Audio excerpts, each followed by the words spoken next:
नमस्कार साथियों, आजकल एक टॉपिक वायरल हो रहा है आलोक मौर्य और ज्योति मौर्य को लेकर। और मैं यहाँ पे यह नहीं बताऊँगा कि कौन सा पक्ष सही है, कौन सा गलत है। आप लोगों के अपने मत हो सकते हैं। हालाँकि आलोक मौर्य ने ज़्यादातर चीज़ें बताई हैं, जबकि ज्योति मौर्य बोलने को तैयार नहीं। वो कहती हैं कि कुछ भी बोलेंगे तो हम कोर्ट रूम में ही बोलेंगे, हमको समाज में तमाशा नहीं करना। अब इनकी बात सही है या फिर इनकी बात सही है, वो अलग का मैटर है। मगर मैं यहाँ पे आपको बता दूँ, कुछ चीज़ें मैं आपको यहाँ पे डिस्कस करने वाला हूँ। इनकी कोचिंग का नाम क्या था और ये जो केस चल रहे हैं इसमें किसका पक्ष भारी है।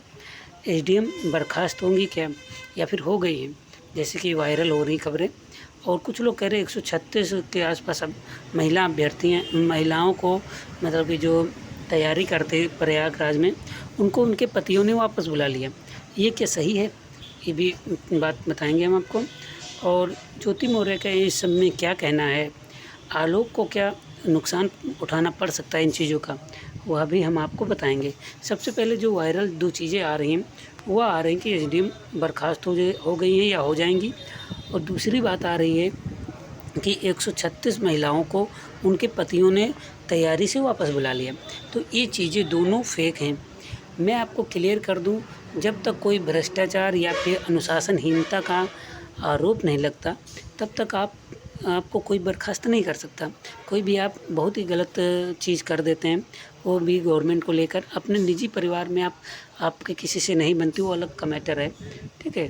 आपने अपने जो कर्तव्यों का पालन नियमबद्ध किया है, कानूनी रूप से सही किया है, तो आपको कुछ नहीं होगा। मगर अगर फैमिली की वजह से अगर बर्खास्तगी की बात की जाए तो बिल्कुल नहीं हो सकती। ऐसा कुछ भी नहीं है, ठीक है। बहुत आप इतना ऐसा नहीं कि आपको बर्खास्त कर दें आपके फैमिली की वजह से, ऐसा नहीं होगा। क्योंकि सरकार भी कानून के दायरे में रह के काम करती है। और हालांकि इन्होंने जो डायरी लिखी है, तो उसके अनुसार अगर जांच होती है तो उसमें अगर कुछ पाई जाती है गड़बड़ी या भ्रष्टाचार, तो हो सकता कुछ हो, वैसे मुश्किल है, ठीक है। और जो 136 महिलाओं की बात की जा रही है, तो मैं पहले आपको बता दूं, जो भी प्रयागराज तैयारी करने जाते हैं, क्या वहाँ पे सबका रजिस्ट्रेशन होता है न्यूज़ चैनल में, ठीक है। या फिर कोई कहता है कि हम यहाँ पे शादीशुदा हैं या बिना शादी के हैं और हम जा रहे हैं, कोई नहीं बताता यार। आप किसी कोचिंग में जाएंगे, एडमिशन कराएंगे, कहाँ रहते हैं, केवल वही कोचिंग वाला जानता है। इस तरीके से वहाँ पे 50 कोचिंग हैं। तो क्या आप सबका डेटा यहाँ पे इन्होंने लिया और उसके बाद उनसे पूछा, उनके पतियों से, कि आपने बुला लिया है? कुछ नहीं है, फेक है।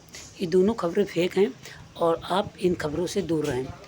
कोई भी ऐसा व्यक्ति नहीं है जो अपने परिवार में इस तरीके की घटना को देखना चाहेगा कि मैं किसी को पढ़ाऊँ और बाद में मुझे छोड़ के चली जाए। ऐसा नहीं होता।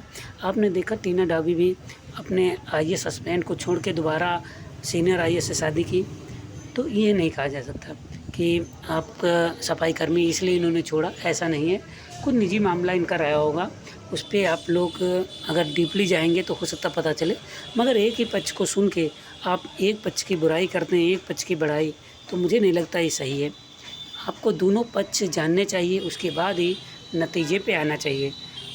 आप कहेंगे सफाई कर्मी गरीब है, ये अमीर हो गई हैं, तो ऐसा हो सकता हो, मगर आप जब तक दोनों पक्ष सुनेंगे नहीं, तब तक आप किसी भी नतीजे पहुँचें, ऐसा मुझे नहीं लगता कि अच्छी बात है। तो ये चीज़ें बिल्कुल बेबुनियाद हैं। अब कोचिंग का नाम बात कर लेते हैं। बहुत से लोग पूछ रहे थे किस कोचिंग से इन्होंने पढ़ी थी, तो एक कोचिंग का पता चला है। हालांकि अन्य कोचिंग से भी पढ़ी होंगी, मगर एक कोचिंग जहाँ से इन्होंने पब्लिक एडमिनिस्ट्रेशन, लोक प्रशासन का इन्होंने ऑप्शनल सब्जेक्ट लिया था और वह इन्होंने पढ़ा था। तो लोक प्रशासन पढ़ने वाले कोचिंग पढ़ाने वाले कोचिंग का जो नाम है वह है दिशा आईएएस एकेडमी। और यह प्रयागराज में डायमंड जुबली या डीजे हॉस्टल के सामने, ठीक है, डीजे हॉस्टल के सामने आनंद भवन के पास में है। और यहाँ पे जो कोचिंग है, यहाँ पे डीएन पांडे सर पढ़ाते हैं, उनके निर्देश में यहाँ पे पढ़ी थी ये। और 2015 बैच के थ्रू 2016 में इनका फाइनली सिलेक्शन हुआ था और वहाँ पे बाकायदा इनको पुरस्कृत भी किया गया था। तो वहाँ पे सब कुछ हुआ इनके साथ, पुरस्कृत हुआ और सम्मान भी मिला। मगर ये 6 साल बाद जो कुछ भी हुआ हो, ये अलग की मैटर है। तो कोचिंग का नाम मैंने आपको बता ही दिया है। और कौन जीतेगा कोर्ट केस। कोर्ट केस की अगर बात की जाए तो जो भी केस हैं वो ज्योति मौर्य की तरफ से डाले गए हैं, चाहे वो डिवोर्स को लेकर हो या फिर इन्होंने जो चैट लीक की वो कानूनी रूप से इलीगल है। किसी की भी चैट आप पढ़ नहीं सकते, ये गैर कानूनी है। और उन्होंने उसको स्क्रीनशॉट लिया और उसको लीक कर दिया, जो कि इलीगल है और इस पे इनको सज़ा भी हो सकती है। मैं क्लियर कर रहा हूँ, मैं किसी का पक्ष नहीं रख रहा, मैं केवल जो कानूनी तौर पे जो है, क्योंकि सुप्रीम कोर्ट ने भी बताया है कि कोई भी महिला है किसी शादीशुदा, वो किसी गैर मर्द के साथ अफेयर में रह सकती है, संबंध बना सकती, कोई नहीं रोक सकता। जैसा कि ये कह रहे हैं कि उन्होंने संबंध बनाते हुए मैंने पकड़ा रंगे हाथ, तो ठीक है, पकड़ा आप उनके साथ नहीं रहना चाहते ना रहें, आप डिवोर्स लेना चाहते ले लें, मगर ये नहीं कि आप उनको जो है उनकी चैट को लीक करें और उनकी प्राइवेसी को भंग करें, तो ये इलीगल हुआ है और इसके खिलाफ केस भी ज्योति मौर्य के द्वारा डलाया गया है, जो कि इनको दिक्कत हो सकती है। और दूसरा डाइवोर्स का है। डाइवोर्स में ज़्यादातर देखने को मिला है कि फीमेल पार्टनर को ही फ़ायदा मिलता है, ठीक है, और हर चीज़ में ज़्यादातर फीमेल को फ़ायदा मिलता है, तो इसमें भी मुझे लगता है कि डाइवोर्स भी मिल जाएगा और इनको दिक्कत भी हो सकती है। कुछ जो चैट इन्होंने लीक की, हालांकि सिंपैथी इनको मिली है, आलोक मौर्य को सिंपैथी मिली है, मगर सिंपैथी से क्या होगा, ठीक है, सिंपैथी से कुछ नहीं होने वाला। बस इन्होंने जो गलत किया है, चैट नहीं लीक करनी चाहिए थी, बाकी इनको अपने आप से जो बताना चाहिए था बता देते, वो अलग की बात है, खुद देख लेते तो इतना नहीं दिक्कत होती, मगर इन्होंने जो लीक किया है इसकी वजह से ज्योति मौर्य को भी गलत लगा होगा कि इस तरीके से उनकी चीज़ें बाहर आ गई हैं, तो इसलिए इनको दिक्कत हुई है। अब यहाँ पे कोर्ट केस की अगर बात करें तो दोनों केस में पलड़ा जो है ज्योति मौर्य का भारी है और चांसेस यही है कि ज्योति मौर्य को ही जो है बेनिफिट होगा। अब ज्योति मौर्य का क्या कहना है, ज्योति मौर्य का जो भी कोई संपर्क में आता है, पूछने की कोशिश करता है न्यूज़ चैनल वाले भी, तो यहाँ पे ज्योति मौर्य कुछ भी बताने को तैयार नहीं है। वो कहती फैमिली का मैटर है, मैं घर की चीज़ बाहर नहीं रखना चाहती, और यहीं पे आलोक मौर्य घर की एक एक चीज़ वायरल कर रहे हैं।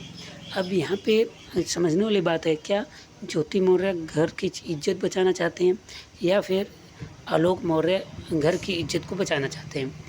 अब ये आप लोग खुद सोच सकते हैं, क्योंकि दोनों लोग पढ़े लिखे हैं, तैयारी इन्होंने भी की थी, मगर ये जो है अब उस बैकग्राउंड में आ चुके हैं जो सामाजिक प्रतिष्ठा वाले पद पे हैं, तो वहाँ पे ज़्यादा इनको जो है उस तरीके के लोग मिलते हैं जो कि समाज में वर्चस्व वाले हैं।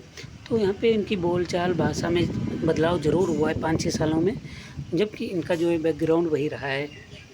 तो इसलिए कह सकते हैं कि ज्योति मौर्य के बातचीत करने में कुछ बदलाव हुआ है, जिसकी वजह से घर की चीज़ें वायरल नहीं करना चाहती।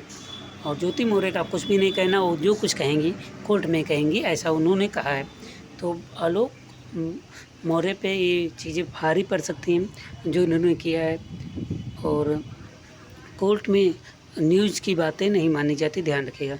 न्यूज़ में कुछ भी आए तो कोर्ट में न्यूज़पेपर की कटिंग नहीं मानी जाती है, ध्यान रखिएगा। आप वायरल कुछ भी करा दें, सिंपैथी मिल सकती है, वो अलग बात है, मगर कोर्ट इन चीज़ों को नहीं मानती। कोर्ट आपके केवल सबूत मांगेगी और उसी के आधार पे फैसला होगा। तो निश्चित रूप से आपको यहाँ पे बेनिफिट नहीं मिलेगा। आलोक मौर्य यहाँ पे ज़्यादा दिक्कत भरे हो सकते हैं, ठीक है। और बर्खास्तगी की बात करें तो हो सकता है जांच अगर सही से हुई तो हो सकता है बर्खास्त हो जाए, मगर वैसे बर्खास्त नहीं होंगे। और इन पे भी अगर जांच होती है तो सफाई कर्मी हैं, पंचायती राज विभाग में, इन पे भी दिक्कत हो सकती है। तो पलड़ा अगर पूरा देखें तो भारी जो है ज्योति मौर्य का ही है। और भले ही लोग ज्योति मौर्य को गलत कह रहे हों, मगर अगर आप दोनों पक्ष देखेंगे तो हो सकता है आपको सही नतीजा मिल जाए और आप भी समझ सकें कि किसने यहाँ पे गलत किया। तो फिलहाल इस वीडियो में अभी के लिए इतना ही। नेक्स्ट वीडियो में कुछ चीज़ें और लेकर आऊँगा कुछ ज़रूरी टॉपिक के साथ। तब तक के लिए नमस्कार, धन्यवाद।